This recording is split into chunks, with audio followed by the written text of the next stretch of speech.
Now that I've selected a sheet metal feature, SolidWorks has made some changes. Notice many other sheet metal features are now available on the sheet metal toolbar. Also, notice there are some new icons in the feature tree. As you would expect, the base flange is listed along with the sketch I used. This is no different than any other feature. I can click on the feature and select the Edit Feature icon to access the extrusion depth, condition, thickness, and bend radius, or I can edit the sketch. There are two new features listed that are specific to sheet metal parts. The first is the sheet metal icon. This is where sheet metal specific parameters like the default bend radius and relief type are stored. These settings apply to the entire part. If you want to edit any of the default settings, you can click on this feature and choose Edit Feature. Now once you do this, you can see all of the general default options for the sheet metal part. The first area is where the bend parameters are stored. As you can see, the fixed face field is blank, and the thickness value is grayed out. This is because these parameters are stored elsewhere. The fixed face is defined in the flat pattern feature, and the thickness is defined in the base flange. Now the only option in this section of the sheet metal feature properties that I'm actually able to edit is the default bend radius.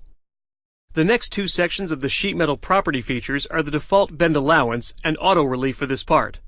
At this point, it's only important to note that this is where you would change these defaults. We'll look at the various options for each of these parameters later. In addition to the sheet metal feature, a new flat pattern feature has also been added. Think of this as the information holder for all of the bends used in a sheet metal part. If you expand the feature, you'll see a list of each bend as well as a sketch. We'll take a look at the sketch in a moment. Notice the flat pattern feature is suppressed. If you right-click and unsuppress it, you'll see that it flattens the part.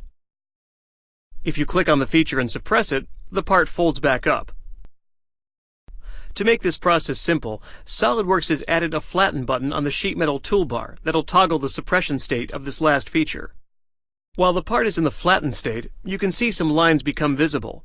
These are the bend lines that are stored in the bend lines sketch.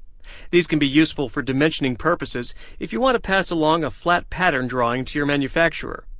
There's quite a bit more you can do with the flat pattern feature, but we'll save that for a future lesson. Now before concluding this lesson, let me address a common mistake. If you want to create a cut that crosses a bend, do not use the flat pattern. In fact, it's a bad idea to add any features while the part is in its flattened state. Later, we'll take a look at the Fold, Unfold feature that allows you to add features, such as cuts to your flat pattern.